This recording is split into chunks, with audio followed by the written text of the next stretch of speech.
What is up, everyone, and welcome back to the Fast Life Podcast. This is episode 200. That is wild. It's wild to say, and I thought it would be fitting to bring on Cory and Zack Ness from the Arlen Ness family, or I guess it would be the Ness family. I want to thank those guys for sitting down and doing this podcast. Had a great time up there in NorCal speaking with these guys and seeing the facility and just getting to know the history behind the Ness name. But first, let's talk about these sponsors. Simpson motorcycle helmets. They kept me safe all the way to NorCal and back.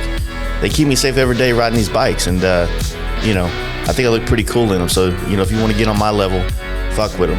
SimpsonMotorcycleHelmets.com, as well as Simpson Motorcycle Helmets on the gram. Lex & Moto has an intercom system for you, the all-new G16. It's a group rider's long-awaited answer to an affordable intercom system. It has a 16-rider comm system, Bluetooth 5.0, and music sharing that will keep your group connected while riding together. This is another great product from the team at Lexan, geared at making motorcycle rides and travel more enjoyable.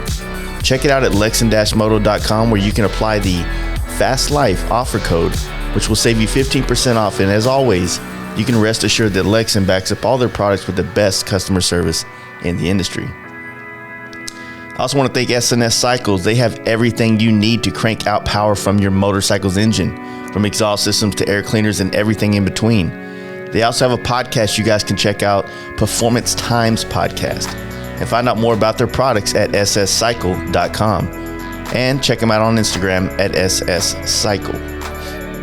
My dudes over at thundermax has your EFI equipped Harley Davidson covered with their high quality auto tuning ECMs.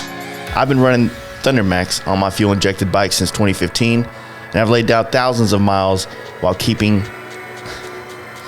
their computers have kept me running smooth. I also run their oil cooler fan, which is available for the M8 touring models, which took my 131 motor from operating temperatures in the high 300s to the low 300s. You can check out these products at shoptmax.com and use offer code FASTLIFE and save 10% off. And follow Thundermax EFI on Instagram. Electric Lighting Co. has your bike covered from headlight to taillight with a ton of LED lighting options for many different Harley-Davidson models. All lighting is backed by great warranties and plug-and-play options, so you can't go wrong with making the switch or stepping up to Electric Lighting Co. NAM's Custom Cycle Products since 1999 has been offering American-made wiring products for all things V-twin, and Badlands for over 30 years has been offering the most reliable and dependable lighting modules in the USA, all backed by a lifetime warranty. You can find out more about these great companies at namscustomcycleproducts.com, and you can drop the FL2021 offer code, which gives you free shipping on orders over $100. Once again, I want to thank the Ness family for giving me the time of day to talk to them and learn more about their brand. And they got a lot of really awesome shit coming out. Great products, especially for this performance market that we are operating in these days. I'm really stoked about this podcast and really stoked to know these people personally. So without further ado, here's Cory and Zack Ness. Hey guys, you ready to let the dogs out? Fast Life Podcast. Well, first off, you guys have been the most accommodating people that I've talked to on this trip. Really? 100%. Yeah. Not that everybody else was a pain in the ass, but just talking with Steve and getting things wrapped up and scheduling a time and being available, like, I commend you guys on that professionalism real quick. So it's been helpful. Food trucks here. Right. Yeah, sorry, we gotta go. So go get a breakfast burrito. Yeah. But no, this place has so much history. I mean, you guys, your last name just carries so much weight in the motorcycle industry and the custom, and more importantly, you know what I mean? And a lot of us live off that custom industry, you know what I mean? And what you guys have all had a part that's a hard one to say. Generationally throughout this whole motorcycle industry, which, if you really think about it, if you really was to go back and think about the customizing of motorcycles, it's a very young business, a very young industry. Right. And the pioneering that took place through your dad and your grandfather, it was, I think we're all standing here today because of his crazy ideas back then.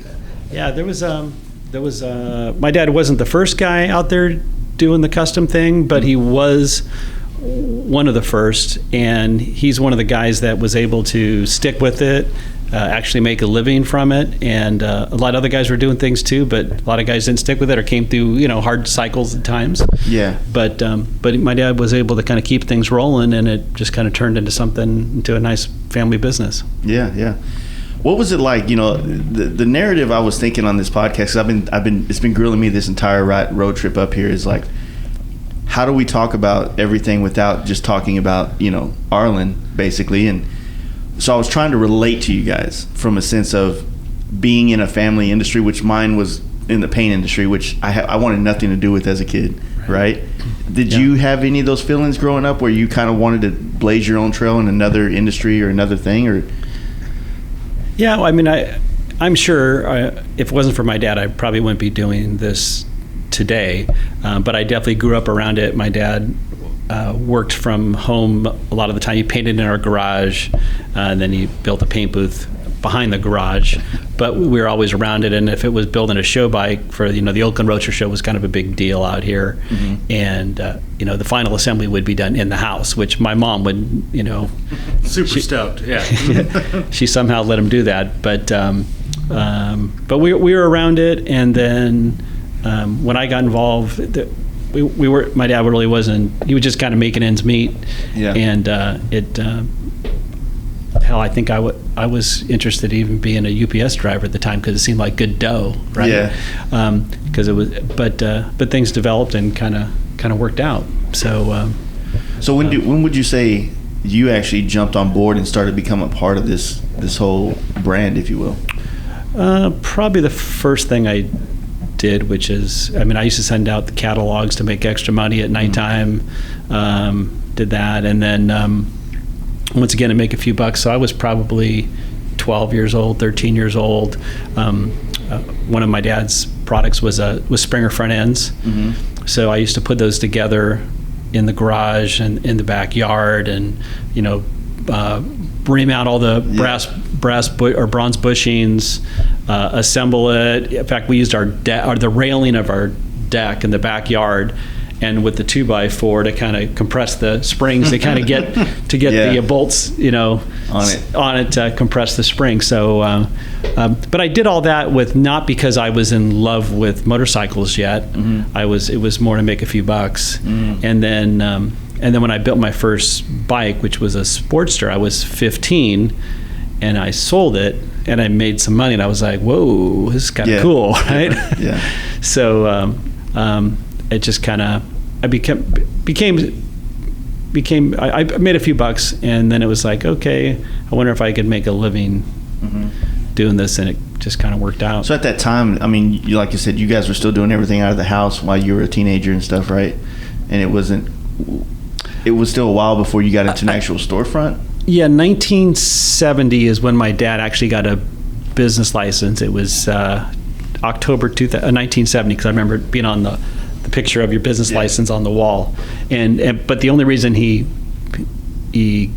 got a storefront, it was 400 square feet, was to take in paint jobs, because too many guys were coming to the house and wanting to hang out, and my dad was painting for his living. Yeah. So nothing else, not working on bikes for people. He did his own, but it was painting, so he had to get things done. So I thought, okay, I'll open up a shop from like 6 o'clock at night till 9 o'clock at night to take in jobs. And that's how we did it. And then eventually from that, people start asking questions. Oh, those handlebars are kind of cool on your bike that you made. And then they end up having, making 10 sets of bars, and the crazier thing I'm thinking about while you're telling me this is in that same time, 70 in the Bay Area. You're just coming off all the Haight-Ashbury stuff of like 67 going on, and then all the biker culture that was synonymous to that area, whether it was the club culture, the things like that. Yeah, the Hells Angels were big back then, and it wasn't exactly well invited everywhere back then. It's not what it is now. You're associated motorcycle. I remember him telling me, they wouldn't want you to eat at restaurants. Sometimes you pull up because he associated with the bad times during that. But Grandpa definitely wasn't that guy. So, but it just seems like such an area that, to grow up to be here and to kind of cut your teeth of motorcycles in this. I mean, like I said, going back to the kind of the paying the homage of the Ness brand, but all motorcycle culture feels like it really originated, at least the club culture originated out of this area up here. You know what I mean? Yeah, I mean, with Sonny Barger being from this area, and I thought that was a big part of. Then you got Hollister down the street too with the booze fighters and things like that. So right, the Altamont, the concert with the Rolling Stones. Yeah, that's great. Pretty sure, man, he went to that, right? Yeah, Did my dad go? Actually, yeah, he did go to that concert. That's wild. Yeah, and it's a hub, and it's cool because it's different, real diverse, different styles, but all in one area, whether that be a car aspect or motorcycle aspect. So you got more urban, you got race style stuff, you got club stuff. So, but in general, if anyone's on two wheels around, they usually go to the same spot. So it's kind of more of a better community and no animosity. So it's good. Man, that whole show, like that Rolling Stone show, and man, if you ever watched like stuff about, I mean, you know, your dad was there, so it's like you probably got a much different view of it than I do watching YouTube videos about it. But it's just amazing seeing all that shit take place, and it makes sense to why, like, with so much motorcycle culture, that it would breed an Arlen Ness. You know what I mean? With so much opportunity up here with bikes and painting bikes and doing things on bikes, you know. Well, like I mentioned a little bit before, but that Oakland Roadster show was one of the. I mean, it was a car show with a secondary bike show. But it was that was a big deal that people knew about it from everywhere, and it was even though it was a regional, but people would come from a long ways after a while because that was the place to be, and there was a lot of cool guys building a lot of cool stuff. You know? So that was a big part of our lives growing up. That was like that was our Super Bowl. Like going to the shows and hanging out and wiping down the bikes and shit. Yeah. And probably back then too, winning the shows, it was prior magazines, prior social media. So that was really somewhat of a Super Bowl championship during that time because that was your outlet. I feel like it also probably taught a lot of people how to be much more personable to customers. Because through social media, through social media emails, phone calls nowadays that we all have to deal with this stuff, it can kind of feel too much all the time. You can kind of come off dickish when you don't get the nuances of a conversation, if you will. And so, like, when you meet someone at a bike show and you're talking about doing a project together, you can kind of see the enthusiasm in the customer. You can also relate your enthusiasm for the project through just mannerisms, basically, rather than, you know, coming off dry on a phone or short on an email. Quick text. People would come in, and I mean, our customer base was guys that were building a full custom bike. So they come in and buy one of our rocket tanks or front sections or frames or springers, and or, you know, we'd have a chrome hardware just for sale of every size you can think of, and people come and just get, I need this bolt and this bolt. They come in every day just to get a few screws and washers, but that drove a lot of our business because you wouldn't buy those parts to do for a bike for it was a toy bike. It wasn't something you get to ride cross country or let alone even. You gotta have passion in it. So it's about a passion custom bike.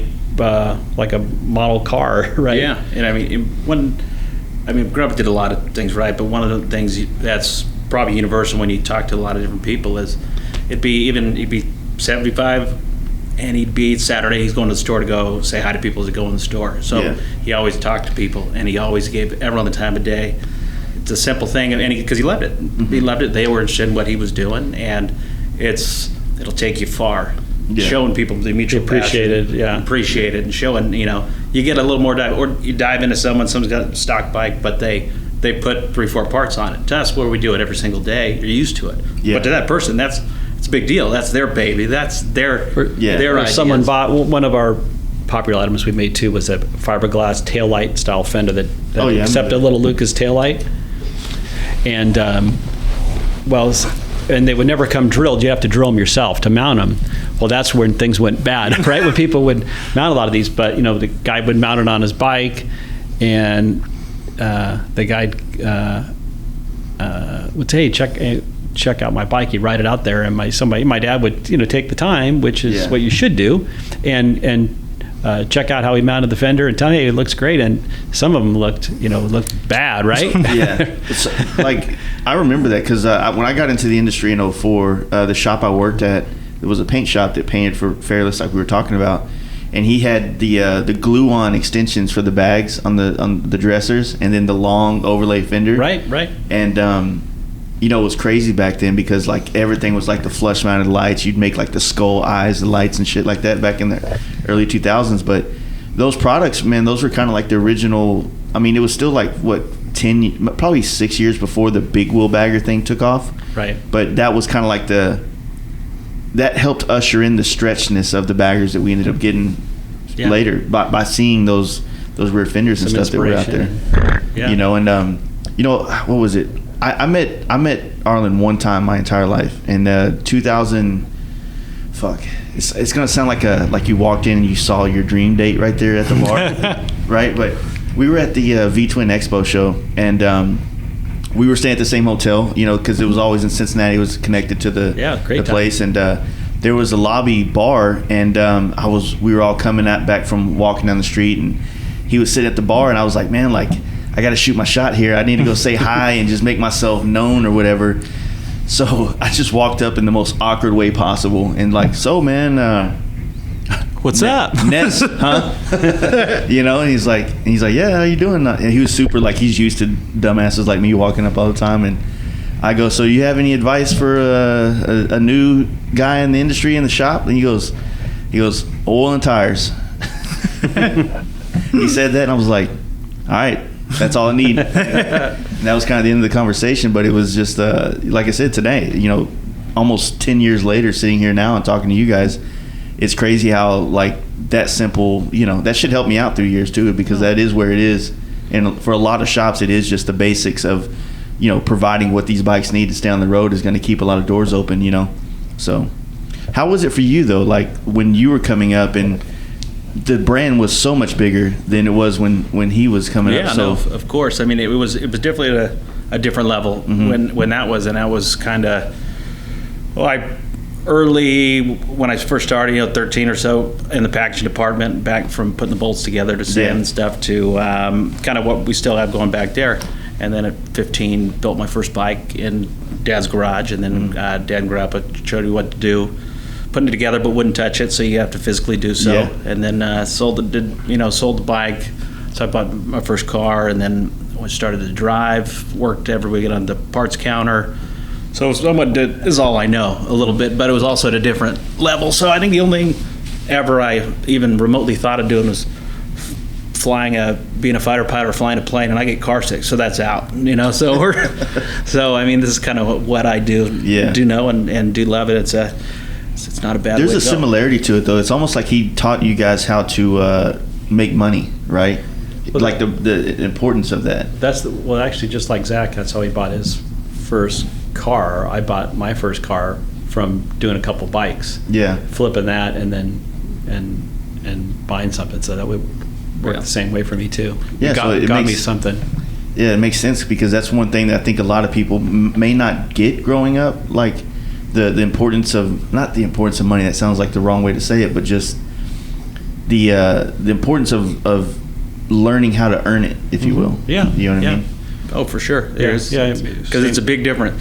You see 5%, right? 95% of it's probably not that fun, so it's like standing at a paint job all day. Oh yeah, right. Yeah. Prep work, love that, right? But it's you go in and doing the bit, especially you realize it now, getting older and being really involved. But it's, you go, and probably from my dad too, when he got involved and really took over the parts game of things and the real core business side of things, then my grandpa started doing real crazy customs and really could spend the time doing it while he was building the business on the back end of things, and then the two of them did. But you definitely, even now, whether it's from websites, catalogs, product content, instructions, 3,000 parts later or whatever it happens to be, there's a lot of work behind it, and that's why you got to love what you're doing. But there's a ton of work behind the core business. It's not just all that makes sense. Jobs. So like as you started, so were you a big part, Cory, building the actual parts catalog, is like what he just said? So is that what happened to really kind of open the door for the other things, or? Yeah, I focused on getting the growing the catalog business and new product and. Was he finding places to outsource the production of these parts already, or is that something that you kind of? Well, he started it, and for at first, I mean, I think the place that made our fiberglass rear fenders, which was actually a pretty good item for us, and I think it was like a septic tank fiberglass manufacturer, and my dad brought out some fenders and wanted to pop a mold off, right? Yeah. But everything was made pretty much in the Bay, and then as we got a little bigger, we started branching out more, from the we had a big vendor in Colorado, machine shop out there, and some stuff in LA, and then trying to get plating, learning about chrome plating was always a tough deal. You think you think you have good chrome plating, and then 3 months later, and it's you send it a customer to Florida, and it comes back look like it's got cancer. So we learned a lot. Definitely learned a lot of way. When did the first parts become available? Like, what year was it, or time frame was it when the catalog began, if you will? First book, probably in the 70s. Yeah, 70s. In the 70s, and my dad had a buddy, a guy named Jeff McCann. Paint. You ever heard of Jeff McCann? Sounds familiar. Okay, well, a lot of there's a guy named Jeff McCann that who's passed since then, but he had like 3 shops out, like from Stockton, Merced, kind of out in the valley, and my dad was buddies with him, and then he did a lot of the leaf work and striping, and like my dad would lay down with the spraying, tape off the graphics, tape off the flames, and then someone like Jeff would stripe it, and then send it back, and then my dad would clear it and finish it, kind of a thing. But he had 3 shops. That's how my dad kind of followed him a little bit and turned it into kind of a business. And he laid out that he got out of the motorcycle business, and he worked for a printer, and he helped my dad get the first few catalogs together. And the old way of doing things with cut and film and I got some of his old my grandpa's old notebooks, and I probably as big as fast, so I keep all the stuff. But if you look on there, it's like go to Munn, go work on gas tank, go to this, pick up 100 pieces of packaging, go to here, do this. So it was it was fundamentals that, and then when my dad got involved and I took over the catalog. I took over the catalog and started growing the business there, and started doing some things other than just the rocket tanks and things. And even like one thing that sticks out to me was is even shorter shocks, because guys were lowering the bikes, lowering FXRs, and we were buying Coney shocks, but they didn't have any applications for Harley, but they had short 11-inch shocks at the time when they were coming 12.5, 13-inch, and then we had springs wound here locally, and then we put them together, and then put some ads in Easy Riders, and all of a sudden, like, holy shit, and we started selling like way more of that stuff than we would a gas tank or a weld-on rear fender or whatever. Started getting more into kind of volume things, and then the first volume thing my dad did, and he did it locally, and in fact I used to had to alter him in the garage, I remember, but was Sportster exhaust clamps, like a rod clamp, heavy clamp with a welded bushing, threaded bung, and then intake clamps, because for the O-ring style manifolds for Sportsters and shovels, and that was a big product, and we sold tons of. And I remember at first there was a bad run of them, and the rod clamp it wouldn't pinch good enough, so I just put them in they were already chrome plated, and I'd put them in a chop saw and cut them back, and it's half crooked, but it would work, but it looked like shit, right? But that's just how it was, right? So basically, do you think that a lot of the things, like, could you see the trends coming and start to develop parts for it? like say the lower end of the shocks, like what was the trend in the early 80s basically to ushering in wanting to, like you got to kind of have to be ahead of the curve a little bit to be a part of the parts manufacturing game in a sense, or at least have your eye on it, if you will. Well, we were big FXR guys. I mean, I think we made a big impact because everyone hated FXRs at first because the frames were so boxy and stamped and kind of Japanese looking, and we started trying to make those things look good, and then when you rode it at the time, it was like, holy shit, you know, compared to riding a shovel head, you know, shaking your teeth out, a solid mount, the FXR was awesome. So we ended up doing a lot of things with those, and then we started making custom frames for them.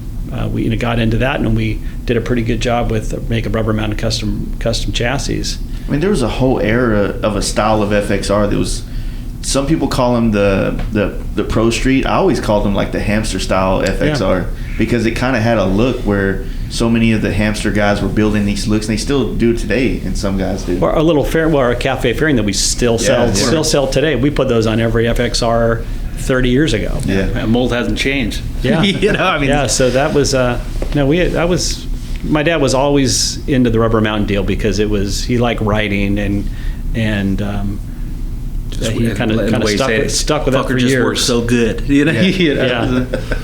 That sounds like something you say. But no, the FXR, man, even today, like there's a couple parts like your side covers that are always like the standard, if you will. Like you don't have to do anything to it. It's just like make that one part and then it lasts for 20, 30 years now. Whatever. Yeah. It's amazing.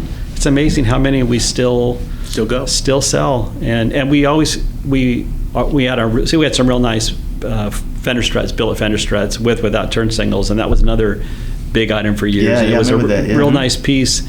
And then it seemed like everybody was calling for them again. And when it was FXR craze started again, I don't know, it's already been 10 years, probably how time flies. But we said, okay. There's a resurgence of people that are looking for some of the OG FXR parts from like that. Oh yeah. Big time. So we made another 50 or 100 sets of these billet rails, and then but it didn't happen overnight as far as running out of them. You thought you could just get to sell them first thing, but it took a little time, and maybe we made a second run, and then it's like, you know what, we probably will make them again, and then shit calls for every day. Now everybody's calling you. This is the way it goes. But we're tempted to do it again, but we try to stick a little more to contain ourselves, a little more commerce, a little more. It's coast to coast too, because I got buddies in Long Island that I was hanging out at their house, and they're like pulling out, like they're looking for this other piece for the brake set of the Arlen Ness brake set to go on these old FXRs, so they can have like a period correct look to like, you know, looking for ball mill stuff, or going through it, or trying to find the primary, the inspection cover. We get calls all the time on that stuff. And that's some of the things we finally had to kind of cut, to rip the Band-Aid with clearing out the upstairs warehouse. It's like, okay, we can't.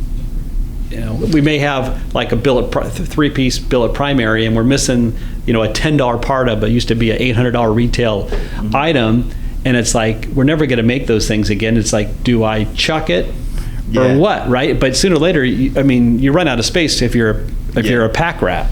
Well, it's the same thing. I noticed it happened more, a little bit longer ago when West Coast Choppers stopped making products. Now there's this huge, like, nerd like following to find OG at West Coast Choppers parts and shit like that. Yeah. And then of course there's Chinese knockoffs of everything. So then there's differences in the way the logo's made, and we can talk about how you guys got the shitty end of that stick as well. Yeah. Oh yeah. Yeah. So if you don't mind, like that's something I try to illuminate to a lot of people, because I feel like brands like yourself and I think PM and Roland Sands got it pretty bad. Sure. Where the Chinese basically, I'm not supposed to say Chinese right there, especially right now. There's a lot of shit going on. Right.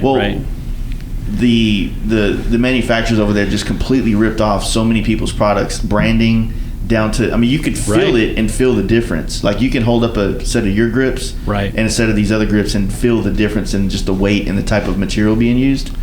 But because they were completely using your branding, And these people in these parts were sometimes $10, $20, $30 less. Oh, yeah, or more. If we're lucky. Or more. Yeah. And they might use every tag word you can think of in a search. Yeah. So it'll maybe have bevel, deep cut, slot track, this. I mean, go through the line and make sure they catch your attention. But what I know of, and I don't even know you guys well, but I just know this is what you guys went through, is that you got not only your parts stolen, but you also had, when people's parts were breaking, you also got the shit into that stick because, or when they didn't fit right. Mm-hmm. Now they're mad at you for a part they thought was yours. Or the turns green. Yeah, right. Anodized. Yeah.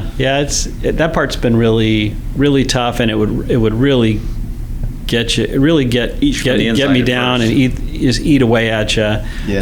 And the really one of the most frustrating parts of it is how laws work.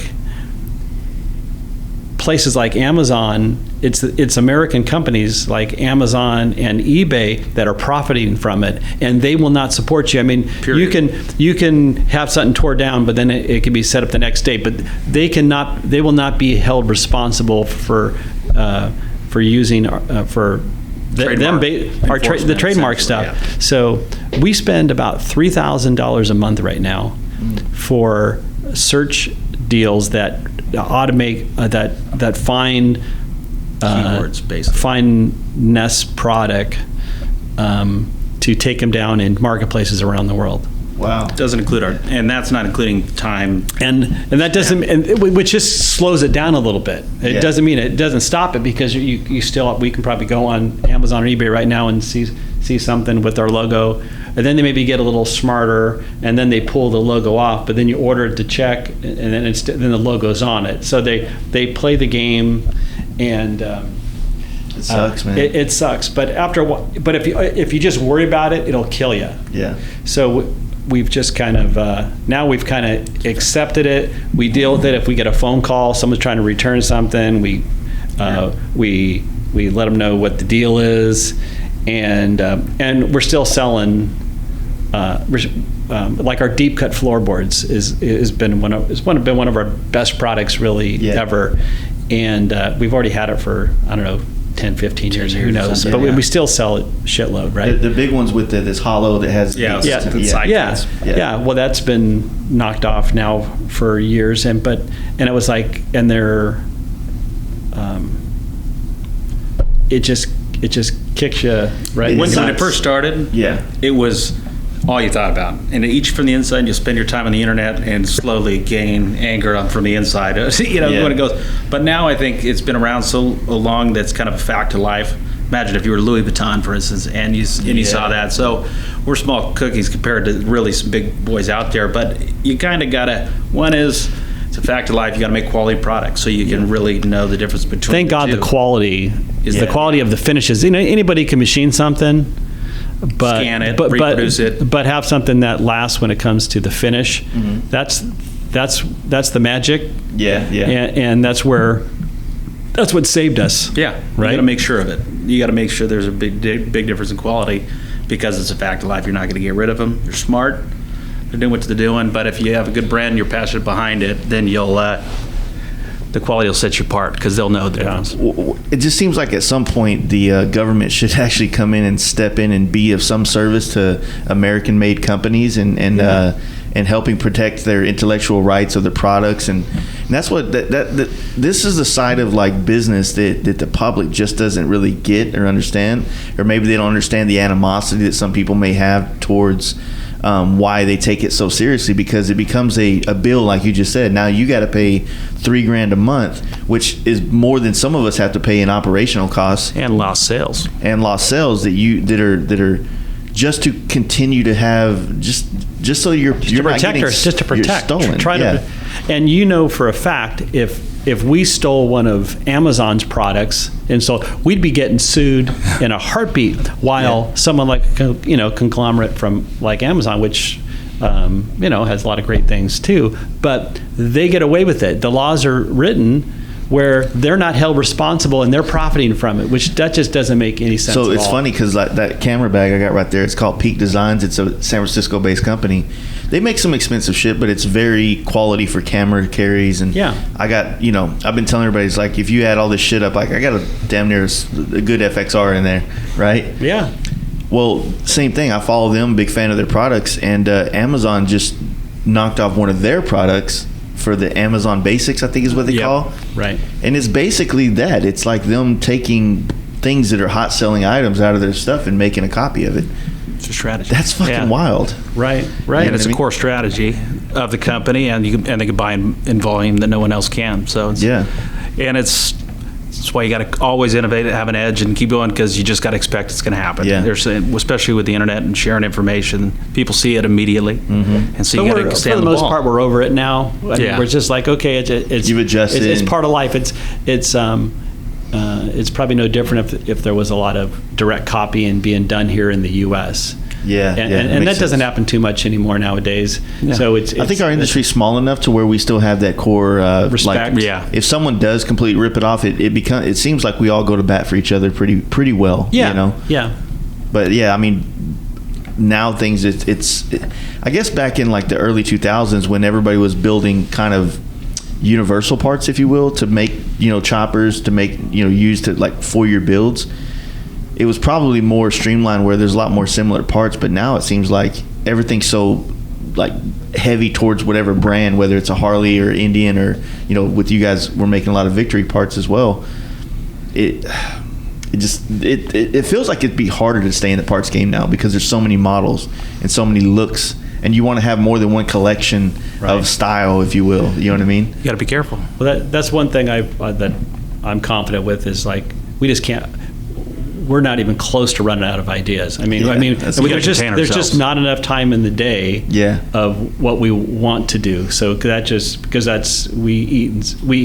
love it. Yeah. We're the real deal. We ride, we build. We've probably got 100 products that are ready to go. We're just trying to contain ourselves, because you got to order all fitments, finishes, and you can sink yourself real quick in product. Got to make a good business decision. I mean, sometimes you have too many options, right? Yeah, well, like moving into what you guys are jumping onto now, like I'm really excited for the parts you're making for the performance bagger scene, which I'm trying to redirect towards the performance touring now. Sure. Because we kind of got, it doesn't fit anymore. Yeah. Because these baggers they're building for this race series is a little bit, it's not the same. Right. Yeah, it's a race bike essentially. But like these parts, man, like that are coming out with, you guys have always had the hot legs, which were, in my opinion, a very tasteful thing to have on a front end of a stock bagger. A lot of the stock bikes, because it gets, you see the axle, it gets kind of clunky looking, and the finishes are, after you ride it a while, that stock axle looks like ass. You know what I mean? And the Harley, the metal that they use, it just kind of pits really bad and things like that. But it's just such a clean look. The first performance bagger I ever did, I ran the legs, but I've always been into single discs. Sure. And a lot of people would give me shit because I'd always run single discs on FXRs and everything. And we used to call it single disc performance is what we used to say. Okay. It's an oxymoron. Yeah. Right. But no, the new parts you guys got coming out, man, like when do you think you're going to like be able to start promoting that? Like when's the idea to push that? Supply is probably the hardest thing at the moment. Everyone's overloaded because of the pandemic deal and the bottleneck. But the pandemic. We've been lucky, blessed, but we've had a huge spike in business, so we've been really lucky. But our new kind of problem is just getting enough product, and we're still getting out more than we did this time last year. But we've never been behind so far. So it's just we're afraid to introduce anything new because we can't get enough of what we have. Yeah, that's at the moment. It's not going to be like this forever. So let's hope so. But in all reality, the surge was unexpected. But like the new fork legs that we showed you, we're hoping on June, and in normal circumstances, we would have been shipping 2 months ago. Yeah. So Because usually everybody tries to push for the January time frame. With be ready to go. Because the drag book's coming out, you want to have your products in that, or at least catch the little book they put with it. That's like the parts of the late arrivals or whatever. But no, I think it's good. I mean, you guys got into the brake game. I mean, you've always been into it, but you did the more performance-looking brakes. Yeah. Not looking performance brakes. Yeah. Like you have a radial mount too, right?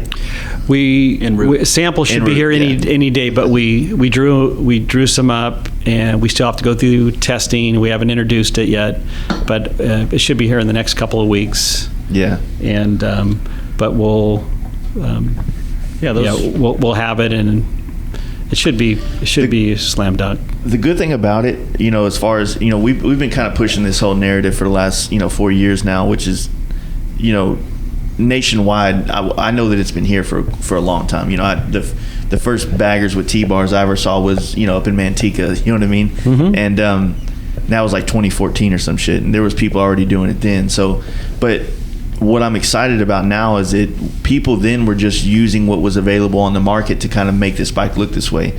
And obviously a lot of things for Dynas and FXRs kind of had to get retrofitted to fit baggers now. But with brands like yourself and a lot of people starting to kind of jump on board with pushing a more performance-oriented looking part for the baggers, it just opens up the door for people to have a little bit more individuality in their bikes and not be so, cookie cutter, which is, from a guy that's always made custom paint jobs and been in the custom bike industry as well, when you see these trends come along that are all race or all performance looking, and the color of the bike and the flashiness is not important to the masses, it's important for it to be appealing to the masses, if that makes sense. You know what I mean? Yeah. Probably before, I think what's going to come into fruition when it comes to performance baggers and that, where before on sport and performance bikes, you had that performance, and that was the goal, but the finish was more of a raw, brushed aluminum, or you kind of got by, it wasn't the focus on that. Now, and what we'd like to do with our parts, and especially bringing that fit finish in the class with it. So what we're used to in the candy of the full custom bikes, and what we grew up doing is in the parts and the finish. So like our trees, whether it's using your stock ignition, bringing accessibility. Anyone's got a bike, you can have a performance bagger. The thought behind it, so you bring bolt-on and the finish where we try to make it easier so the average guy doesn't have to go and invest a ton to get what he wants. So for example, if you want to, we have a new item that we haven't introduced yet, but we have a new dropped lower tree for a bagger that if guys want to, instead of guy buying 2-inch longer fork tubes and then having to get special internals that are 2-inch longer, we just made a drop tree that gives you that lets you raise your bike up 2 inches with using your stock length fork tube and your keeps your geometry correct guts. Isn't it crazy how things change so drastically from lower to higher? Oh yeah. Especially when you start putting a bunch of parts out there, you can see real quick what works and what doesn't. So fine tune it, and it's a daily effort, So it's wild. But like when y'all started doing, like, even the wheels, I think the wheels have been out for 3 years now, or 2 years. When y'all started doing the more loud, I say loud because it stinks over your fucking reflector. You're looking at a big gold wheel right now. A couple years on the color. We wanted to do it before, but I was a little nervous investing, putting our wallet behind it. But now it's been accepted, and our colors are nice, and our anodizing has a good track record. Aren't you glad that people are buying both wheels now? For sure. For sure. It always helps. Remember that? It's like, I don't need the back wheel. It's covered. And they still do it. It still happens. It's still majority of the sales for us. It's just the front wheels. Yep. Still, people figure they got the bags. Yeah. It'll kill you. It'll kill me. But I mean, it is to them. It's you can only see about an inch of that thing. So right, eat me from the inside. But but colored wheels fixes that problem. Yeah, exactly. Yeah.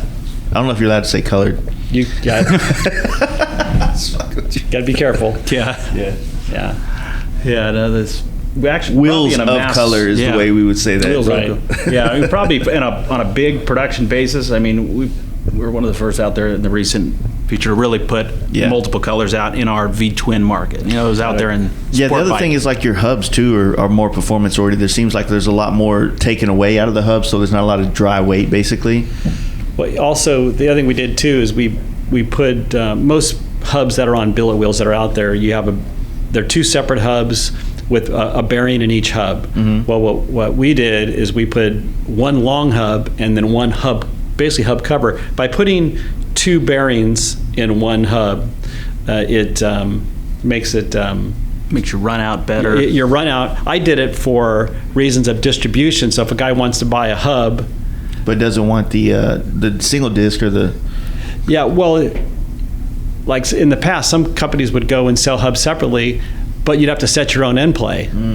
okay. Yeah, set your own end play with the center center bearing spacer. You have to know what you're doing. Doing the other way. So I did it this way just because of distribution. We'll come to find out it was total luck, but it makes it like the run out like half. Yeah. It makes a straighter wheel. So that wasn't the intention, but that was the end result, Nice. which has really made it nice. And now we wouldn't do it any other way. Basically made the program to where if you had a 48 Sportster and for some reason you want to throw 26s front and rear, whether it made sense or not, the program, you could throw any wheel on any motorcycle, and anyone with basic tools in 5 minutes can throw on hubs. And then it just turned out that the geometry and the engineering behind it, as we tested through the wheel program, ended up being the way to go.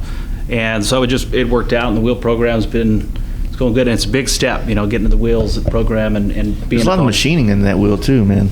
Lots of it, which it's two of it. It's like when it's clean, it's going to reflect light so crazy, but then when it's dirty, it's going to be a nightmare to get all those grooves out. Yeah, get your polish and rag out. But no, that's what I'm looking at, man. It's just when you as a painter, like there's obvious areas that where we can brighten it up and make it look different, but then when you start like looking at the entire bike, how do you contrast all the colors and bring everything else together to make a full custom bike and make it not overpowering to look at certain areas and things like that? So there's an art to that. Some people just overdo it. Yeah. It gets way too gaudy, and having that right amount is touch. Is no class. It makes a big difference. Yeah, if you go by every gold part that they make out there, first off, then you're going to have a lot of finish, like the same shade gold issues with different brands of stuff. But at the same time, it could easily and quickly become overbearing when you have bright gold wheels, gold forks, gold brakes, gold this, and then next thing you know, you have a gold paint job, because most people think that simplistic. Sorry, guys, but you do sometimes. Yeah. Oh, yeah. Sure. And what you really want to do is find a way to contrast all these things together and break it up and bring like an even amount of everything across the whole bike. I'd say majority of the people don't know when to stop. Yeah.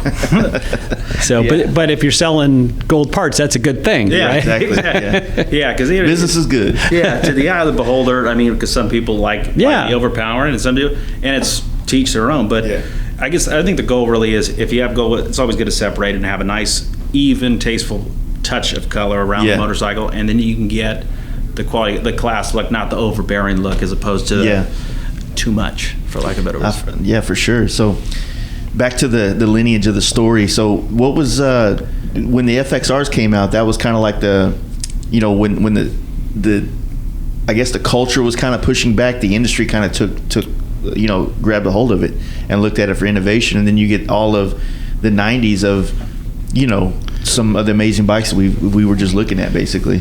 I think the first FXR I bought, used FXR, was it was, at the time, it was probably the cheapest big twin I could buy. So that probably drove me more to buy the FXR than to think about what can I do to make this thing cool. It's like, okay, I can afford this. And then made something out of it.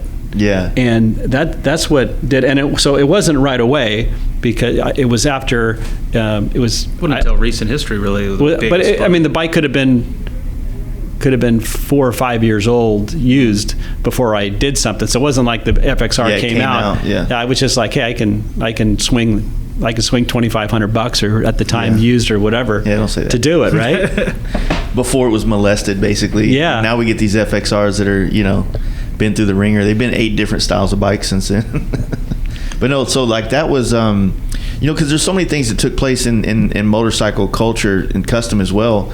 You had this boom of 90s, and you had shows like Arnold Schwarzenegger riding the Softail, the Softail, and then you had like Brian Bosworth in his glory with Stone Cold. All these motorcycle movies, Harley Davidson, Marble Man, Pulp Fiction, even having a small part with the FXR in it. Like, it felt like that pushed the narrative of bikes, and it became not this dirty biker kind of thing that kind of might have plagued it from the 80s and 70s or chopperish, but it's like lawyers wanted bikes now and shit like that. Right. Then FXRs were no one liked those. Yeah. I mean, everything that was being sold was for Softails. Softails was 90% of the custom market. We were probably a little bit of the freaks making stuff for FXRs because we wrote them. I mean, and I remember telling people you'd write a Softail, before with the balance shaft, which made it better. Yeah. But it was night and day. But that was the look people wanted, and that was what you were used to from a Harley. That look of that rigid frame. But right, which I get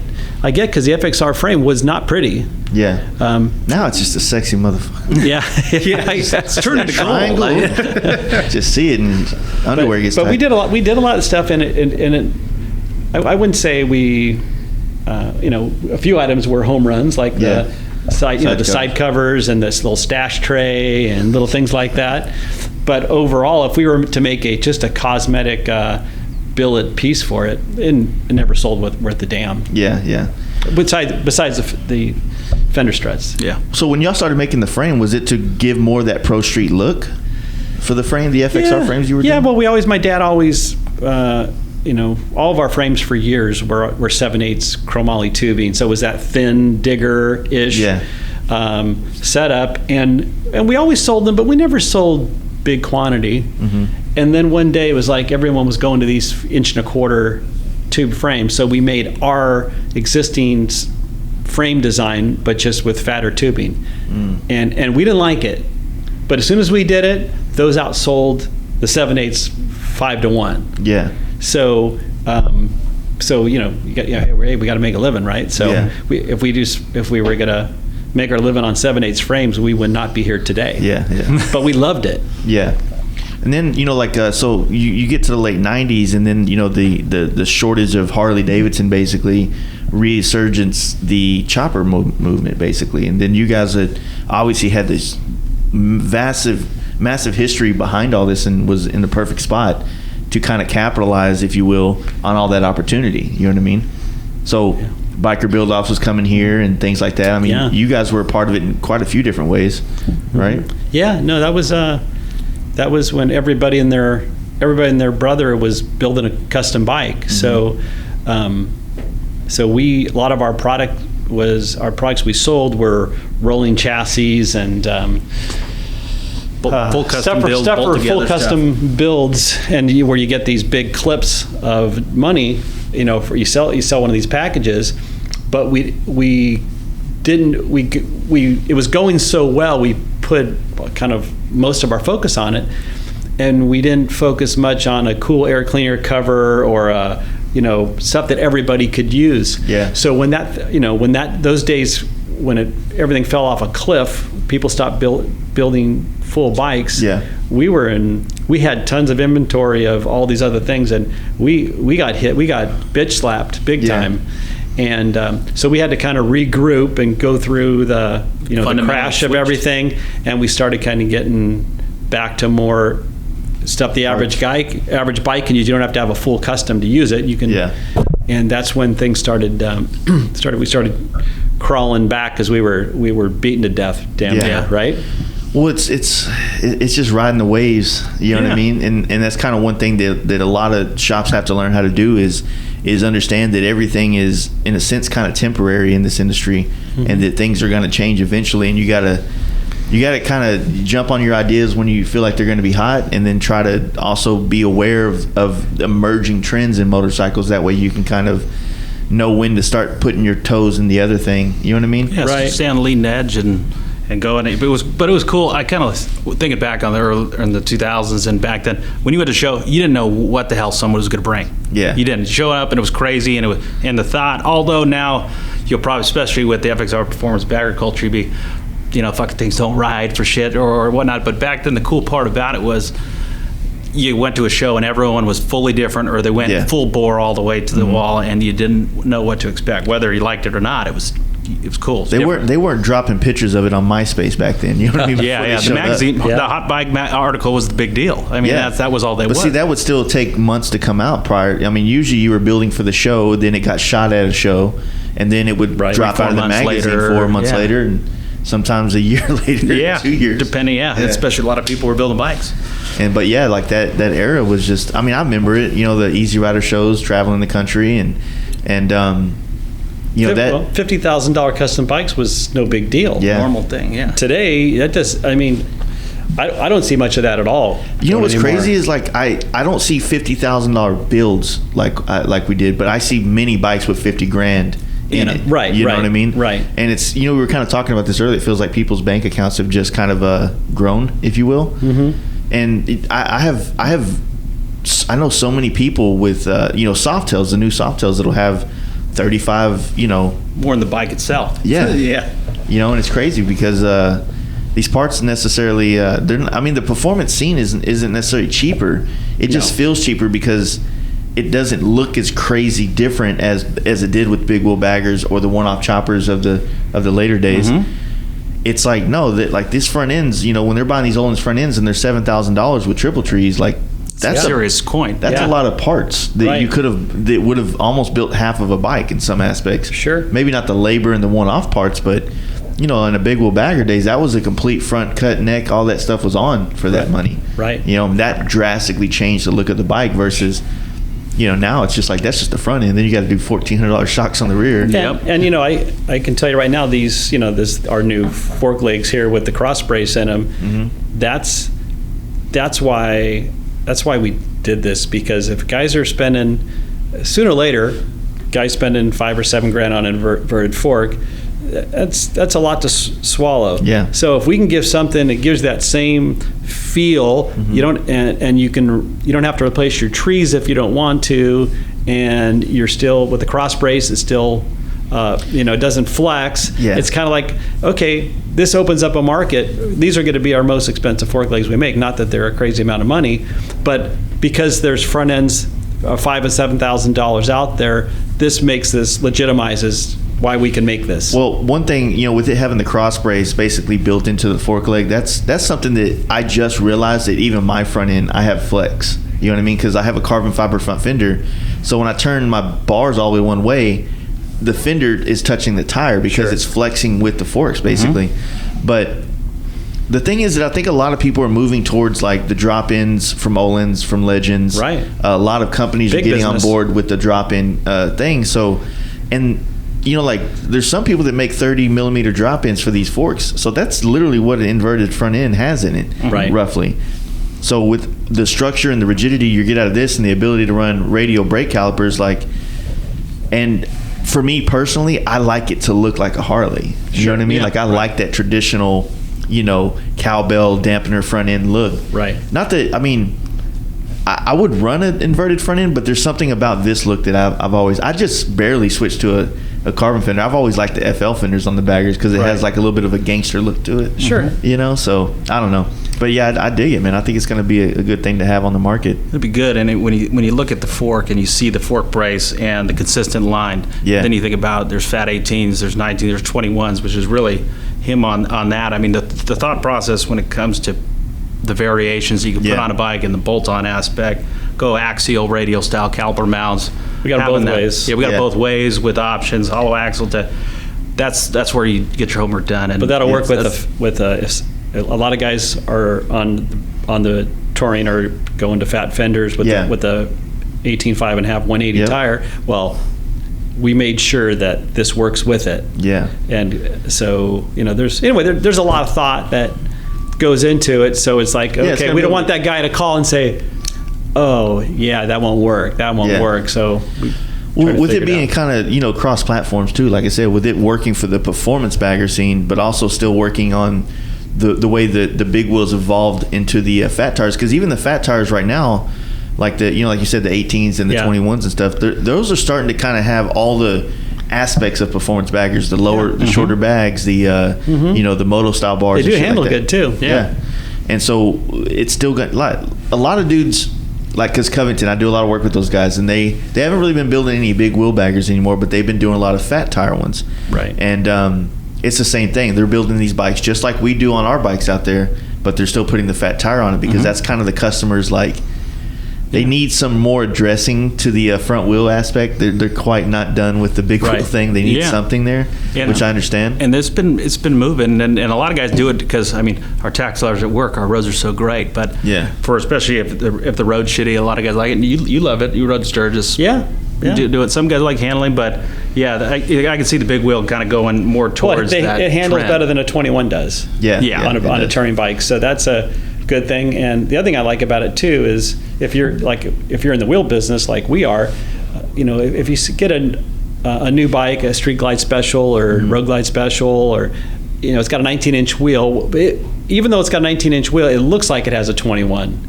So for a guy, and for years, and even probably still today, a 21-inch diameter wheel on a bagger is, if you're in the wheel business, that's the number one seller still by quite a bit. Well, it doesn't look like much of a change, but if you put a fat tire on there and a fat fender, all of a sudden it handles better than a 21. And if someone walks up to your bike, they're going, "Whoa, what's changed here? What's going on?" It stands out more than a 21 stands out. So if a guy's spending a few bucks, some people can see the change that the person made. Yeah, it gives people, like, it draws them in, and they stare at the bike longer. Which if we're in this clickbait market, you know what I mean? We need more eyes on it. Yeah, exactly. Yeah. But no, it like I said, that product, and even like your bar and riser setup, the way you're integrating the gauges into the. Did you see it today? Steve show you? I didn't see it yet, but I saw the. We'll show you the deal. It's like. That's so. Me personally, I run T-bars on mine, like from West Coast T-bars. They're out here locally. Sure. Yeah, he's great. And I just like it because it has a clean and factory look, and I want people to walk up to my bike and say, like yesterday, my buddy Steve at Trendsetters, like, he's the guy that I flew up here to start doing paint for, almost 8 years ago. Steve's a good guy. And he walked up on the bike and he's like, these are stock 10s, right? And I'm like, yeah, it's all factory Harley stuff. You know what I mean? And so this performance bagger thing, if you will, is in my opinion, it's giving people more of a chance to spend money on the actual hard parts and not having to buy all these extra, body fenders work and body work to then get painted, unless they're going to go carbon fiber or something like that.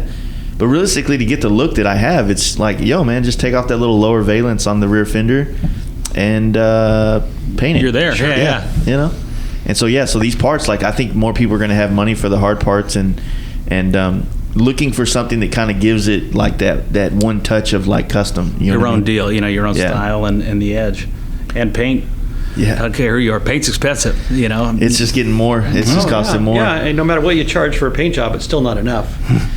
Yeah, fortunately, I think some of us more experienced guys have learned how to overcome that thing that I think a lot of people do, where they feel like they never get enough. Like, sure, you got to be complacent. Yeah, but look, you got to be good. You got to be.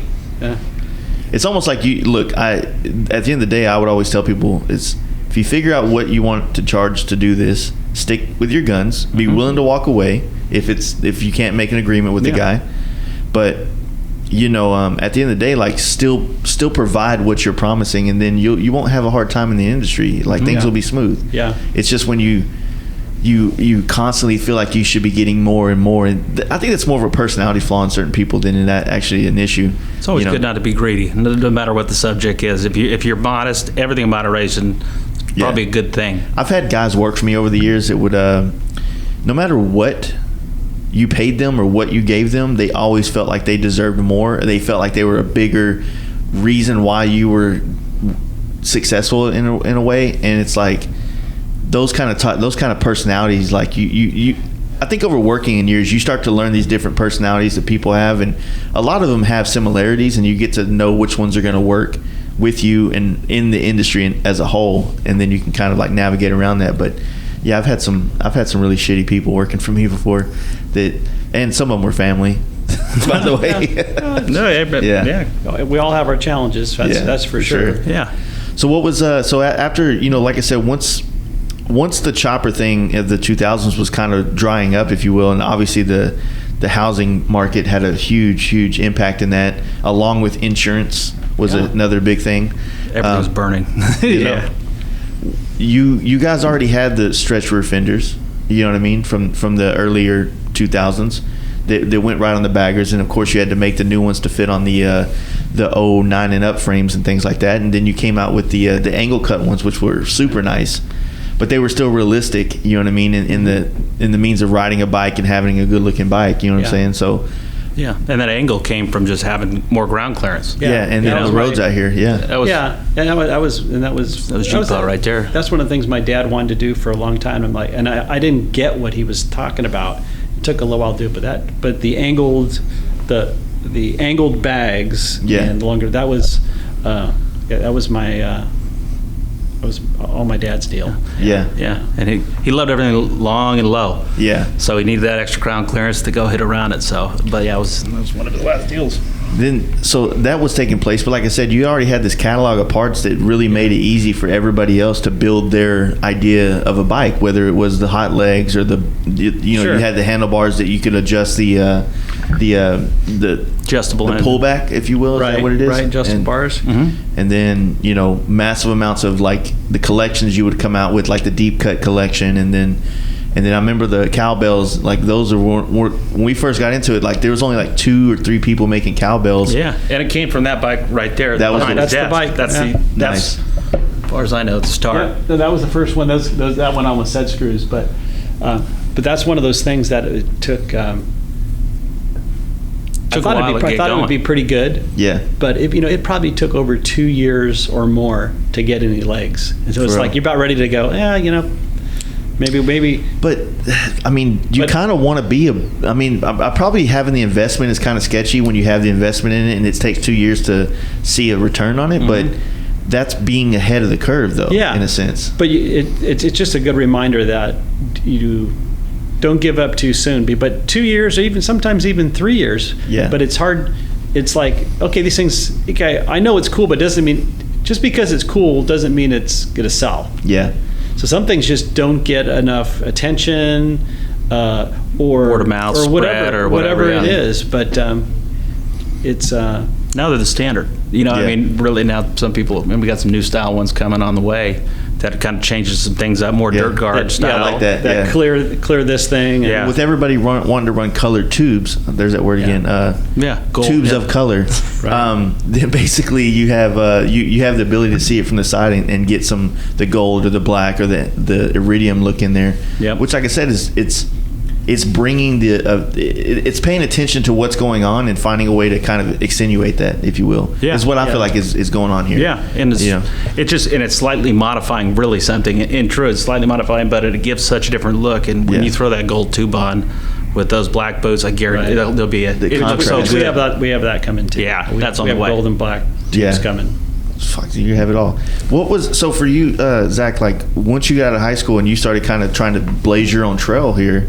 Like, what year did you graduate, first off? 2010 from college, 2006 from high school. High school. All right, so you're 33, 32? Yeah, 32, turning 33 pretty quick. Nice. Yeah. So when you came out, like basically you've got this whole culture going on up here in the Bay Area that was right along with you, mm-hmm. with the Harley Willy dudes and just kind of the Sons of Anarchy culture, if you will. Yeah, Sons of Anarchy probably around college time was out. But for me, growing up, although it kind of dominates the area now and everything the Fxr, I grew up knowing full custom bikes. I mean, that's all I knew. I didn't probably ride a full stock bike until I was probably 20 years old or something. I mean, so it was just choppers and custom and full custom. That's kind of all I knew. And then you get on a stock Harley and you get thing works pretty good. Once you start going. But growing up in it was different, but it's normal. Yeah. Just what you're used to. Well, so when the TV show came about, like it felt like I watched a lot of them, and because that's how I got to know Brian, which was on the TV show with you guys and stuff like that, and it felt like even when I first saw it, when I come out, like we were still out in the Midwest and Texas and the South, we were still big wheel bagger country, right? Mm-hmm. So it didn't really appeal to us like what you guys were doing here in the Bay until probably the real sweep through the internet that happened with Dynas and FXRs, and then going back and looking at what was like 2012, 2013 when you were doing that stuff, going like, damn, like Yeah, we did a couple like just trackers. Actually, the performance bagger did a victory with it was 180 rear wheel horsepower, chain driven with a blower hidden in the chin fairing, which is really Lloyd's, but on his kit. But did the Olin's front end, did the whole deal. But really, I think I was going against my dad and my grandpa, and we had so much going on. I didn't have much time, so it was just the easiest way to go. It was really the motivation behind it at the time, and then turned out loving it and the way that it handled everything else. But doing the show, it was so much going on. And I was thrown into a greenlit program that was, we didn't know what it was. You found out how TV works, and you're grown up too. So it was definitely interesting. Looking back now, you can kind of see, like, especially with your show, like where it felt like they were really trying to script you.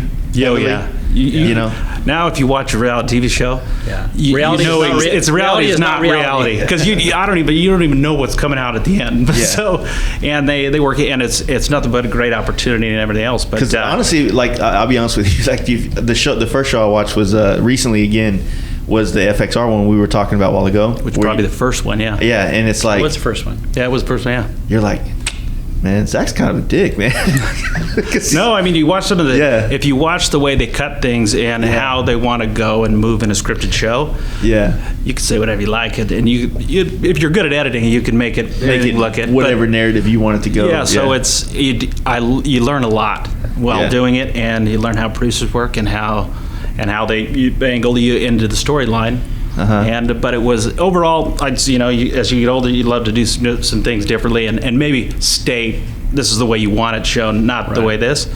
But I would say that overall, it was it was still really fun to watch it though, because like I said, just seeing the innovation, seeing the paint that came out through that, and like I said, the early days of like the FXR style that you did on that show is kind of like the early days of this new trend of FXRs that we've all gotten now across the country, and it was just cool seeing a show that was actually portraying that, and I mean, you've built some amazing bikes over the years, and that show, I enjoyed it. I mean, it was still, like I said, I watched the old biker build-off shows and I was like, oh, that won't fly today, you know what I mean, like listen to Billy Lane talk and saying certain things, like, but it's still good, like it's still good to see it, you know what I mean. It's good that we still have that video reference of what it was like back then, and to think like 2013 is almost 10 years ago. I know, you know what I mean.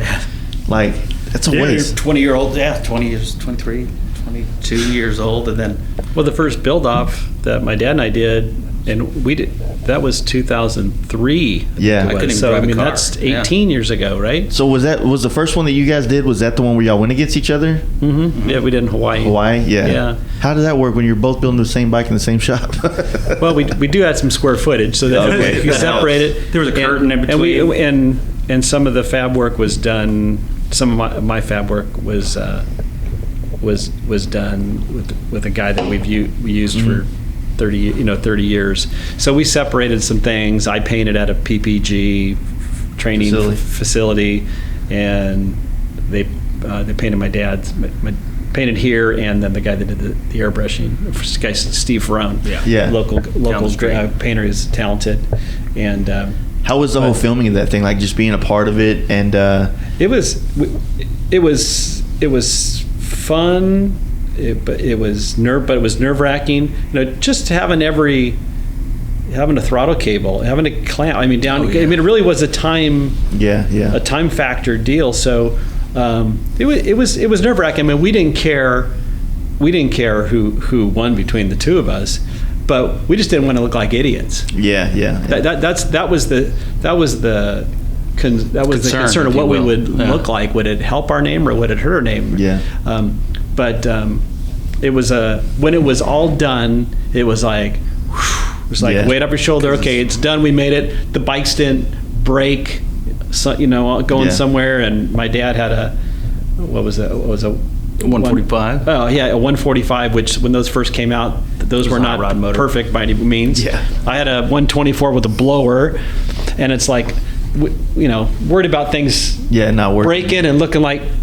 That was maybe one of the toughest things after they were running. It's like, okay, if this breaks, and if I can't fix it, this is going to be bad. I'm going to look like an idiot, right? You're more nerve-wracking the whole time you're filming. It's more nerve-wracking, and when you don't, you got to be planned and put together. Otherwise, you will be searching for a throttle cable or a tube, and But when you got production crews running. When it was done, but it was done. That was a big relief. And then we overall it went well. We had fun. It was a great experience, and we didn't look like idiots. So it was all good. Yeah, man, I try to, since day one I started this podcast, I try to tell people to go back and find those old biker build outs, because what was great about it was the fact that it showed the riding, like it showed the build, and then it showed a little bit of the aspect of riding these bikes with these guys through some of the back country, if you will, and it kind of wrapped up all motorcycling in one show, like from the custom to the camaraderie to the show that you went to compete with each other. I enjoyed it. I mean, it's weird watching something on like less than 720p. Oh, I know. You know what I mean? Yeah, we watched. Yeah, I watched it a little while ago. I was like, what's wrong with the screen? Yeah. But I mean, at the same time, like it was awesome. I mean, and also that was kind of like the inspiration for a lot of guys like myself to come up and fall in love with this whole culture. You know, it was what I a mean? big deal, that series. I mean, it really helped the industry. Yeah, it brought it to the forefront and put a spotlight and got people inspired, which is the goal. More people on two wheels. We kind of need that every X amount of years to kind of reignite like new riders, and I think that, you know, I think basically over the last 10 years, like your show and the Unknown guys and a lot of this, you know, Instagram motorcycle culture has been what's kind of been the new driving force of keeping motorcycles, you know, young in a sense. And now a real good thing too is now, believe it or not, is electric bicycles. That's because a lot of kids don't even ride bicycles anymore. Yeah. So now with bicycles on fire, and now with the electric bikes, that's one step to get on a motorcycle, and our industry really needs it. Yeah, I actually rode the live wire for the first time when I was down in Long Beach like 3 days ago. Weird, but not weird bad. Like it's just different. And insanely fast. Oh yeah. I mean, if you think about electric motors just in general, it's a better power platform, but they haven't figured out the battery, and it won't be there yet, which is a good thing. But once we'll be in gas. When you're in the air cleaner business, it's not a good thing. We hate electric motorcycles. That's the biggest part of our business is our air cleaner business. So. That is true. I've definitely had those before. Yeah, but you can't fit big enough battery on a bike because you don't want to spend $30,000 and only be able to go 100 miles. Yeah, and that is the one drawback, and also the riding position of that the live wire. It's like I want something more modular. Yeah, you know, more Harley and what you're used to. But I mean, the innovation is good, and what my buddy from Suicide Machine Co. is the guy that I was hanging out with. He was like, man, the good thing is that all this technology is going to trickle down into the other platforms, which I hope so, because the technology was on that bike, the control system of the motorcycle. You know, you can adjust like how much engine braking you have to where you almost have free play to like. It's wild, you know. Like I said, it's coming, but batteries is a big thing. You know, we need more than 100 miles and then 45 minutes to get 70 charge or 70% charge. Right. But yeah, that's going to be a new one for the whole industry. Is how do you find a way to customize this? And so they're obviously the Tesla's kind of helping out with having enough cars on the market for a while. More people are learning how to modify them. No matter what, people are going to customize something. Right. And so I think there's this guy, Electrified Garage, that basically hacks Teslas and does kinds of shit with them and stuff like that. I think I've seen that, Yeah. And I mean, it's going to happen to motorcycles. It's just going to be a harder foot in the door because it's something different than we've all had to deal with, you know. Fortunately, paint, I'm going to be all right, though. Yeah.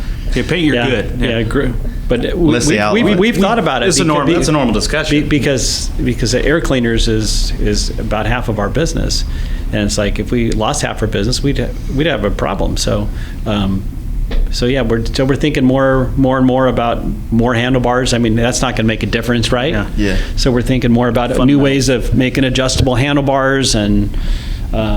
Just things that would not be affected, because sooner or later it will catch on more and more. Yeah. And there'll be opportunities from it too, but we got to make sure we're diversified enough in the different things. Considered anything for the new Pan America and that stuff? Because that bike looks fun to ride.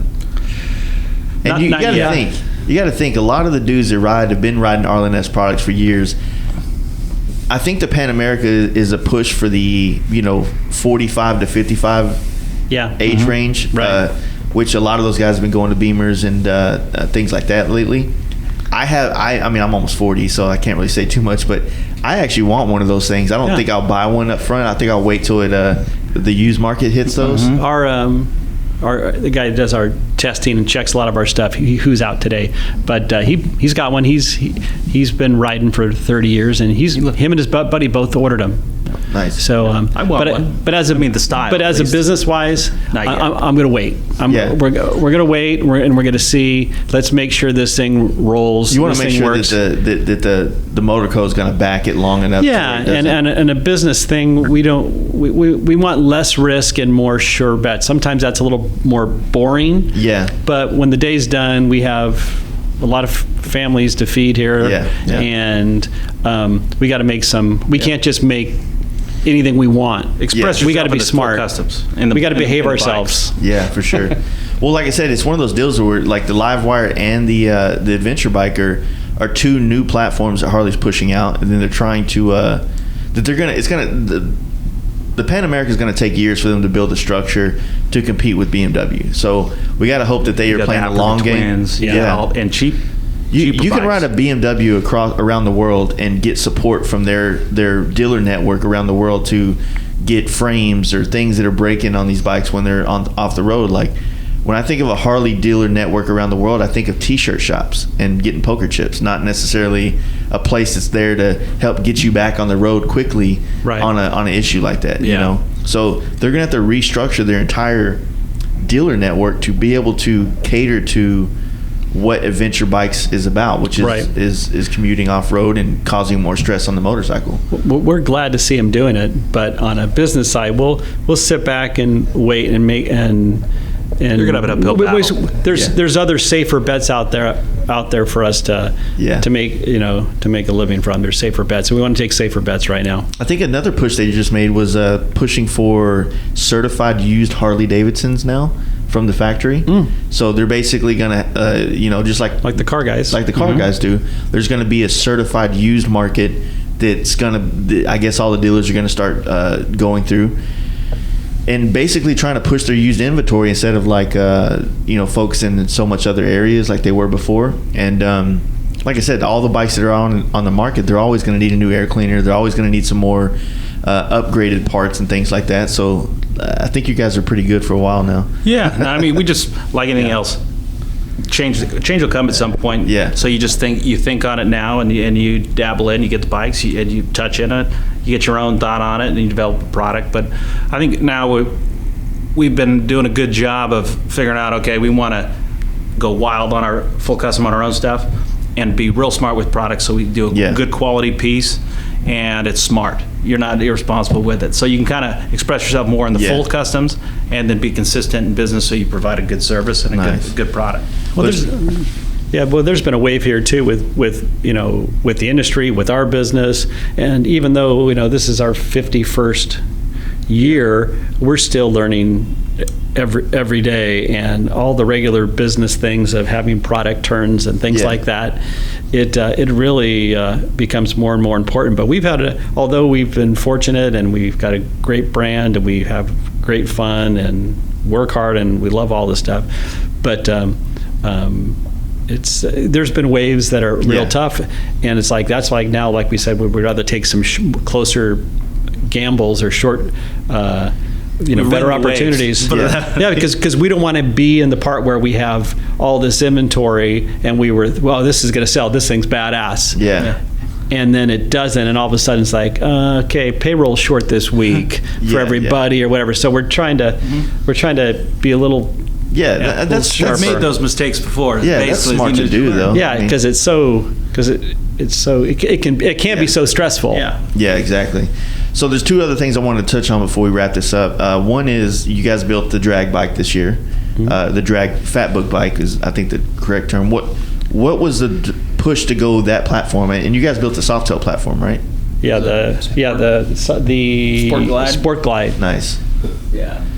Sport. What did the saddlebags? Was that the first driving force on that one? Yeah. We kind of dug the saddlebags on the Sport Glide. Yeah.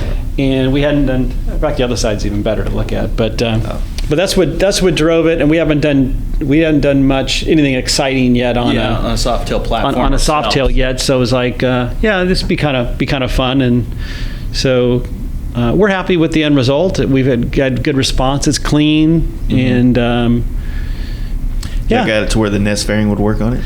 Yeah, actually, I had a hard time. Actually, that was Zack pushing me on that. On that one, because I'm thinking, okay, the Sport Glide is also about that removable fairing, which is actually a really nice piece. How the thing, we call it the bikini fairing. Yeah, because it looks like a man's bikini. Okay, yeah. Well, I'm glad we pulled it off. That's what Zack wanted to do.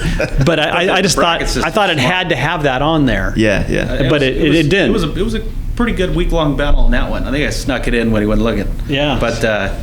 And that's kind of, when we do product and all the parts, it's got a little bit of everyone's opinion in there, which makes it better. We lowered the bags down on that. Oh yeah, too. New fender. Oh, okay. I noticed that now. Yeah, we lowered it, and all those little things just kind of help. And it's got some length on the fenders, which in today's market, you usually go real short. And this one, it's nice to see back a little more length to it, so you can get that body, you can get the paint, you get the as far as the front fenders having length, I try to tell people that's important, because when you travel on a bike, that catches a lot of the things that could cause, now the inmates have really big oil coolers, and you got to think like a longer fender will kind of protect that, because that's one of those things that if you pierce that oil cooler with a bad rock or something like that, you're stuck. Yeah. Yeah. Or going in the rain with a short fender. And it's like slapping you in the face through all the whole time. But the thing is weird what's crazy about the Sport Glide versus the Lowrider S, which a lot of people are buying and then adding Sport Glide bags, is because it has a longer rear fender and it just fits better on the Lowrider S looking.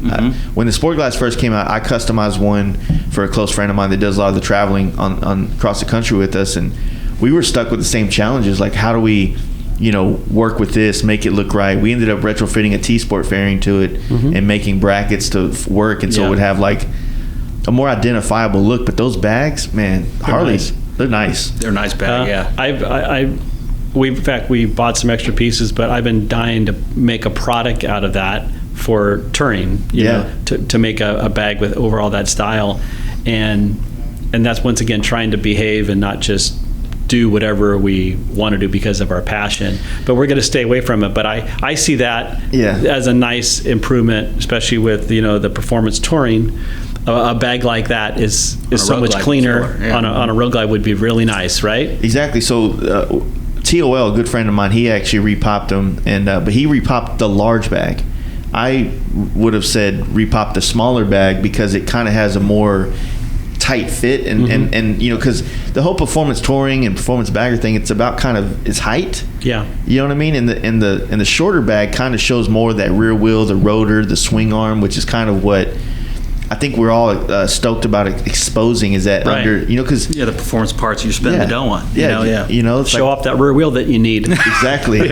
So the shorter bag, in my opinion, just has a better fit and look to the whole thing. But I love those bags, man. Like they're really nice, and it requires like a new frame rail system that I think also is where a lot of people are going to start getting more innovative as well, because you're seeing like Alloy Arts making the whole bagger rear tail section, things like that. It can get expensive, but finding a way to make that bag work with the existing frame rails is kind of a tough one. You'd almost have to make a new lower rail to work with it. We looked at it, and I don't think we're gonna do it, but the want is there. Yeah. We dove pretty deep, and it's just they look good. But just things that are hard for us. Yeah. And we would do a lot of those fork legs are hard, but we do that kind of stuff all the time. But making hinges and locks and all that stuff. That's expensive. It's not easy. That stuff scares us, right? Yeah. Simple as it sounds, it separates a bit from the boys on bracketry. It's got to work. It's got to close. It's got to seal. Yeah, because if you think about it, as far as making a mold of those bags, that's probably the easiest. That's a one-piece mold on each side. Right. As opposed to, no problem. Yeah, that's opposed to an older saddlebag where it's a two-piece mold that you almost have to lay up one side and then bond them together to make that the old stretch bags, right? Yeah, and if you think clicking a lock, you think normal function. So if it doesn't function right, you're not going to like the bag at all. So it really is. Yeah. And if it is a home run, saddlebag will definitely end up in China. Guaranteed. It's just so it is a matter of time, really, because there's already and something like that here with all the mechanisms. Like you would think that's got to be in the $2,500 range to be profitable, right? Maybe worst case $3,000, right? And lay paint on it. Yeah, and then you lay paint on it, so that's when it gets. I see the struggle of wanting to get into it, but not knowing if the industry's ready yet to back it, like it was with big wheel baggers. You know what I mean? But I may even throw. Matter of fact, we might do it after. Actually, we were going to go. Well, I don't think we'll do it for a product, but we're doing a bike for the Buffalo Chip for Sturgis, nice, and for the charity, and we may put a set on. That'd be cool on that. Yeah. It'd be different. Yeah, and I think we need some different right now. Innovation is it's key. It's key to keep it going. So. No, I thought it was cool that the book, came out this year. Softail, I feel like a lot of people haven't seen as much of the Softail get customized, or it hasn't become a super popular bike here on the West Coast as big as it. Dude, where I'm at, we've got like 10, 15 really sick-ass Softails, and across the country there's a bunch of badass ones. But like out here, I haven't quite seen a lot. I think a lot of people are still on the FXR and Dyna craze. Yeah. Worst decision they made was just calling it a Softail. True, 100%. Right. That's because when you ride it. As soon as they ride it. Oh, it's a big difference. Yeah. But just the innovation is coming along. It's great, and it's a good price platform. And then if you are capable of getting the Sport Glide bags on, I think they fit on just about all the models. You just got to do a little bit of. They got smarter on consistent with fitment and frame, because back in the day you'd have across 1 year of Harleys you'd have 18 fitments when it came to your carb or the whole deal. So all that shit. Yeah, made it real fun. The other thing I want to touch on before we get to the end of this is your involvement with the Bagger Racing League and the custom show that you guys are going to be having there. So what's some of the details about that? Well, we're supporting Drag, and Drag came to us with the deal, and with the league. And when we first heard about the concept, obviously it was new. It was fun, and we wanted to, when we first got involved, because there were some guys who spent some serious coin and some we serious need to talk resources. about that too, real quick too. I forgot about that. And our goal was, when we were doing so we're raising baggers. Sounds good. So our goal is to show that we make performance quality parts off the shelf. I feel like you guys are the only ones that follow the rules for the initial King of the Baggers race, because it was just supposed to be like parts out of drag, throw them on a bike, take them around a track, and then Logan just off the shelf parts and race with the boys. So that was really the deal. And there were some serious machines out there that were race bikes, and ours. I think Logan had the stereo rolling full volume going around the track. On top of it, I think it was Logan's bike, and we supported him with parts and so on. Yeah. But I think Logan's bike was the only bikes that we were still making payments on that was on the racetrack. Don't tell insurance. But literally, and now it's what I like about it too. It's cool because you're not a factory $100,000 machine. And we want to show you can take it. Take it part off the shelf. And we want to get all the shops involved.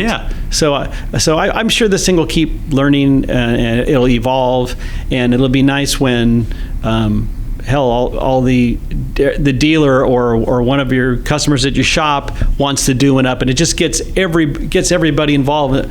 Still have the elite. The elite deal, but the big show and the big opportunity and the big thing about of a group and a good time would be when that'd be the average Joe, average shop, average guy, you just go out and have a good time, and everyone it's like talking about the Oaken Roaster Show. Guy's coming, he's building his bagger for the the race in his area or whatever it is, and that's their show bike, right? And that just kind of brings everybody together. And it's if you don't win, it's okay. It's about being part of it. I'm actually doing a trip to Maine in June, right? So we're me and the boys are riding up to Maine, doing all the Northeast and trying to capture as much of that riding as possible. But with the Bagger Race League and by drag and all this stuff, with it being at the end of June and then having to also go to Sturgis after that, it's going to be a tough thing to do. But I'm for sure planning on going, even if I drive, just because I want to be able to see it. And be a part of the first one. And we're gonna try to bring the podcast stuff or just the camera shit at least to got a lot of create people there. media Sure. about it. But no, it's cool to bring the show aspect because it feels like it just brings like another purpose for people to come out and check it out. And then, like you were saying, it kind of brings other shops to be vendors that are still in the, we can all kind of feed off this, popular thing amongst Harley Davidsons and V-twins, if you will, right now. Having the custom bikes out there, which is a big part of the industry. These race bikes are obviously going to leak the trend into more of the normal bikes on the street as well. The main attraction is the shops. Yeah. Not the parts manufacturers and the OE manufacturers. It's about the shops and getting everybody involved. Yeah. And that's when it's going to get legs. Yeah. And that's what you need. I mean, when you look at it, our custom motorcycle industry is a small little niche. Yeah. So having something that gets people behind it, and especially with today's culture of not knowing how to change your oil, having people more accessible to it, getting more people involved is nothing but a good thing, and it brings more people to two wheels, which is a little bit counterintuitive. Well, I think that right now, like you guys were at the track, so you probably saw like the excitement that once it was a joke until the bikes were ripping around the track, and then everybody was like, yeah, then millions of views later and everything else, it shows what you could do. That was cool. And so basically, I think that even like a lot of the sport bike world is going to find an attraction towards it. You know what I mean? Yeah. Don't get me wrong. Sport That's bikes a good are example. badass. Because, I mean, sport bike world hasn't exactly grown. Yeah. So, because you go to that hyper performance, only a few people can be at that level, right? Yeah. And who can outride an R6 out of the factory right now? You got to be good. Yeah. So, bringing more people on Harley is nothing but you might get crossover from those guys because they say, I'll show those guys. Yeah, exactly. How to do this. So I think that's actually what's going to happen. I think it's going to bring more people into not just Harley for the track, but Harley for the culture. And I think the culture, I came from sport bikes, right? And the culture originally looked like it was something for old people, right? But now it's not old people on it. Now it's young guys out here riding on the tracks. Now it's young guys doing wheelies on YouTube. Now it's all this young shit. And basically, I think it has the appeal now for a lot of the crossovers from sport bikes. But then once you get into it, then you have this vast history and culture behind it that you never really understood because it was like just didn't appeal to you. But now that you're riding the bike, you understand. And so now everything starts to click. Yeah, if you've never been on a racetrack and then you're allowed to without the rules of the road, you're something different. And if you've never done it, good chance you get hooked, especially if you like motorcycles. So it's if you haven't experienced it, you'll probably get pretty hooked. So let's get more people on the track, more people on bikes. Yep. And it's nothing but a good thing for our little industry. It's a good, man, traveling on a bike. You guys ride to Sturgis. You guys do a lot of rides, so you understand it. But you can't really explain that to someone. Like on a sport bike, yes, I ran it. We were coming up here 2 years ago to the Bay Area on the bikes, and we ran into a dude at the Salt Flats that was on a CBR 1000 RR. Just riding across country. We were all going to Born Free. We just took the north route to it, and my wrist would hurt. Yeah, that's like, dude, just all your body on your shoulders right there. Yeah, he did it, which is awesome. But at the same time, like what I loved about what we did is we rode across country with these bikes, and then we got an Airbnb in San Francisco, and then we rode up to Bodega Bay and ripped it down back to the on the coast there. Yeah. With some Ducatis was there, maybe out downstairs, they were there, but we were keeping up, because a lot of people that have sport bikes don't necessarily know how to ride them better. They're not track riders. They're faster. But they can't necessarily handle the power the machine's got. These Harleys, man, like I know they're not designed to do this shit, but they're holding up pretty well. You know what I mean? With the aftermarket that's came in and brought the products like these type of things, it's just making this. It's more fun. It's man. good. Well, if you ever get on Ducati and get tunnel vision when you hit the throttle, and you really see the power that the machine's got. It's more kind of obtainable power. It's something to where someone's a little more comfortable on a Harley because they can have a little more control. But that was one of the reasons I got out of sport bikes is because in 2004, the sport bikes were still kind of big. A Gixxer 1000 was still a decent sized bike, and then 06 or 05, 06 it got smaller, and then 07, 08 it got super small to the point where felt like you were on a 600 with 180 horsepower. Like there was no used parts market for that either, because those can't bikes outride it. Blew up like birds hitting a window. Right. Right. So it's crazy. Totaled. Yep. Yeah. Gone. Might be able to save a tire off the rear bike. Yeah, right. But yeah, no, thank you guys for doing this, man. This has been fun. I appreciate it, man. Like I said, you guys have such a history in our culture, and thanks for having us, man. We're just designing, and we go back and forth on parts all day long. It's what we do, and what we love to do. And no, thanks for thinking of us. We're everybody needs to know that we're still rocking and rolling. Yeah. We lost my dad a couple years ago next week. 22nd. But yeah, we miss him, of course. But we're fine. Business is fine. We still have 2 more generations still rocking. Yeah. So we're all in. Not yet. Not yet's key. Yeah, he's listening. What's up, Grandpa? No, not yet. But no, I haven't sunk the ship yet. It's what we love to do, and it's what we know, and we plan on keeping. I don't this think thing it's rolling. going to go anywhere, man. Like Hope not. It's strong. It's got, these, especially with these new parts, man. I can't wait for people to see them, because I think it's going to be something that's going to it's going to fill a niche that needs to be filled right now. We need more. I don't want to say this the wrong way, but we just need some bigger brands to get behind this movement to kind of solidify it, if you will. Any push to get people on 2 wheels is a good thing. Yeah, for sure. So, they can find all your products in drag. Obviously, if you're a drag dealer across the country, then you can get your hands on Ness products. Is there still like a direct buy thing? Or Go to arlenness.com, the quickest way on your phone and all your stuff. And we got a new site that shows off our stuff. And dealers everywhere carry our stuff, which we're around the world. Takaraki is another distributor of ours too, and Europe, we have distribution, Japan, Europe, Australia, just about everyver. Every continent. But yeah, no, we appreciate all the support. Thank you. As Thank well, you very much. and thanks for thinking of us. And let's keep things rocking. Cool. All right, guys. Zach, Cory, thank you guys so much. Thank you. Appreciate it. Thank you so much. And we're done. Let's go.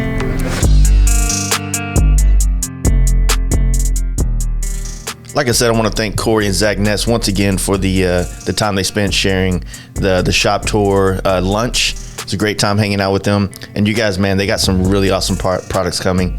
Give them a follow on Instagram, Arlen Ness Motorcycles, as well as arlenness.com. You can see when these products come out. Going to be a good time. Thank you guys for checking it out. Like I said, this is the 200th episode, and I'm so fucking thankful for you guys listening to this and keeping this podcast going. If you want to support it some more, check out unreleased content. You can check out our Patreon, which is patreon.com/FastLifeGarage.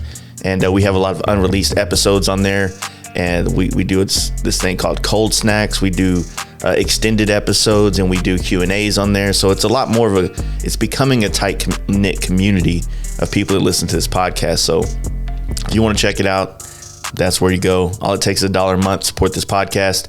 Also, don't forget to check out our sponsors, man. The people that sponsor this podcast are products that I use every day on my bikes, on my trips, in my life, on motorcycles. So if I didn't use them, they wouldn't be sponsors. So check them out, give them a follow, reach out to them, see about their products, tell them you heard them from us. And we're going to see you guys next week with a lot more great podcasts. You guys stay safe and have fun. Peace.